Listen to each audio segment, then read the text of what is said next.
Good evening and welcome to Tucker Carlson. Tonight, one of the most bewildering parts of our current moment, and there are many, is watching the American left become the mirror image of what it once was not so long ago. Do you remember when liberals supported free speech and due process, when the ACLU had principles? Remember when they sided with wage earners over billionaires when they kind of cared about you or pretended to?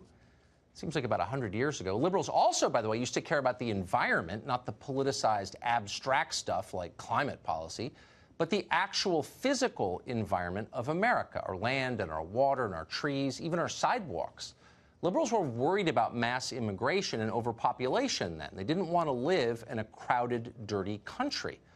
Well, after a whole lot of searching, we have located the last liberal in America who feels that way.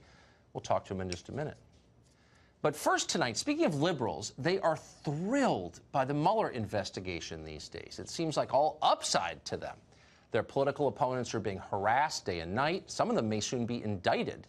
The administration can barely govern with all the noise about Russia. Now, Robert Mueller is said to be a Republican. They always tell us that. But in effect, Mueller is doing the heavy lifting of the Democratic Party. If you're a progressive who hates Donald Trump, this is like Christmas every single day. Or is it? Writer T.A. Frank has his doubts about that. Frank is no right-winger. He doesn't like Donald Trump, actually. But he's thought this through carefully. In an insightful piece for Vanity Fair, Frank wonders if liberals will look back on this moment and consider the Mueller investigation worth doing. In response to criticism from the left, for example, Frank notes, quote, Trump's White House has pursued what is arguably the harshest set of policies toward Russia since the fall of communism. That's hardly something to celebrate. Yet nearly all of the pressure from the center left, as much as from the right, is toward making it even tougher on Russia. So the question is it really wise to risk war with a nuclear-armed power solely for short-term partisan political advantage? Is that a precedent you want to set, Frank wonders? And then this, which ought to be printed and taped to the fridge in the kitchen of every political consultant on the Democratic side in Washington. Here it is, quote, the weapons you create for your side today will be used by the other side against you tomorrow. Do we really want the special counsel investigation to become a staple of presidential life? It's a creation with few boundaries on scope and a setup that encourages the selection of a suspect followed by a search for the crime rather than the other way around. Well, that's a good point. Democrats are now telling us that Robert Mueller is somehow above the reach of government. Any executive branch oversight of his investigation qualifies, they tell us, as an impeachable offense. In their view, Mueller is something like a God prosecutor, accountable only to himself. But the question is, will Democrats be comfortable with that standard when the next independent counsel investigates the next Democratic president? And more to the point, whatever happened to representative government? Shouldn't all federal employees answer to elected officials who in turn answer to voters? That's what representative government is. Well, not anymore. In the name of defending democracy, the left is weakening democracy. Democrats don't seem to understand that now. They're having too much fun watching their enemies suffer. But they will understand it, and likely they'll deeply regret it. Robin Biro is a former Obama campaign regional director. He joins us tonight. Robin, thanks a lot for coming on.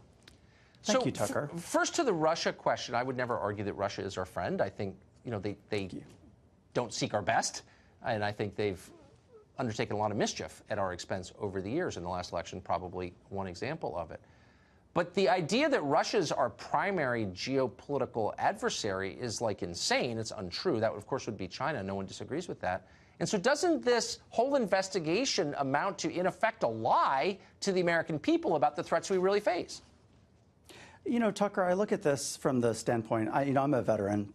Yes. A Spec Ops veteran, and I look at this as protecting our democracy. The sole intent of this was to look at foreign influence in our electoral process. Right. That really shouldn't be a partisan issue. I think that as patriotic Americans, and I think that we both are, and most of the viewers are, I'm sure, we support federal law enforcement and want to make sure that they are not adversely affecting our electoral process. But I wonder, though, look, like a lot of things, I don't disagree with what you say in theory, but I wonder if we're not undermining democracy in its defense. So here you have a special counsel who Democrats are telling us is not accountable to any branch of government.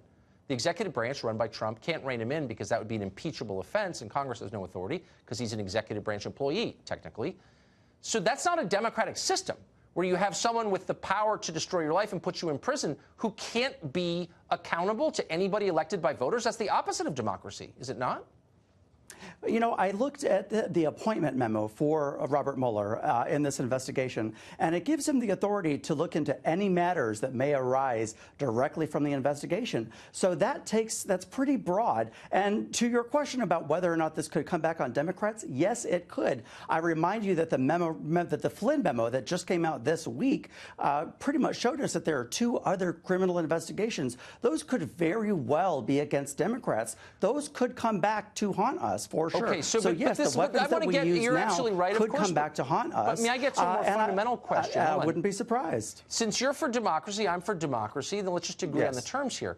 Every employee of a government in democracy must answer, by definition, to an elected official because the voters are in control. The power resides with them, correct? Yes. What elected official does Robert Mueller answer to? I don't know exactly how the DOJ works, but I do support federal law enforcement. Ultimately, the man at the top of the DOJ... Hold on. Look, I don't mean to be a stickler on the civics thing, is President Trump. As long as we're defending democracy, let's defend democracy. And democracy is predicated on the idea that people rule, and they rule through their elected representatives in our version of democracy. So if he is working for us, if he's a federal employee, which he is, which elected representative can fire him? Which elected representative does he answer to? And the answer from Democrats is, well, none. But that's not democracy, is it? No. That's something else. That's more like, I don't know, monarchy. Technically, well, if you want to get technical, he answers to President Donald Trump, who is, by technicality, he's head of all of law enforcement. He's our chief law enforcement officer. By technicality, so was he elected, would he not then by be voters, the ultimate person that he would answer to? Donald Trump himself has says that he's had the authority many times to fire him and chose not to for political reasons. I think that was a good move on his part. Yeah, but maybe it was politically or not. But Democrats are telling us, and I watch the dumb people on TV. It's on in my office all day long, and I do. I can't help it. And I hear them say again and again that Trump cannot fire or rein in a federal employee. He doesn't have the authority to do that. Now, that seems to me, that's a pretty clear argument against democracy. What you're saying is voters have no role in this. Their elected representatives are powerless. They have to sit back and let some guy elected by nobody do whatever he wants. Is that the democracy that we're defending now? No, and you're correct to point out the hypocrisy of the left, especially on some of the other networks. I watch those networks, too. I get counterpoints. I watch conservative media. I watch the other mainstream networks, and they're not calling out things appropriately. You are correct that President Trump has been tougher on Russia than any other post-war president, or post-Cold War president. That is correct. I fact-checked that with NPR because that's a trusted source. But I don't see that coming. I don't see that. I don't see that coming from mainstream media, other mainstream media. Again, a 30,000-foot question here. So we've been tougher on Russia. We're also closer to war with Russia than we've been at any time, probably since the Cuban Missile Crisis. How are we safer for that? Does that make you feel safer? It doesn't make me feel safer.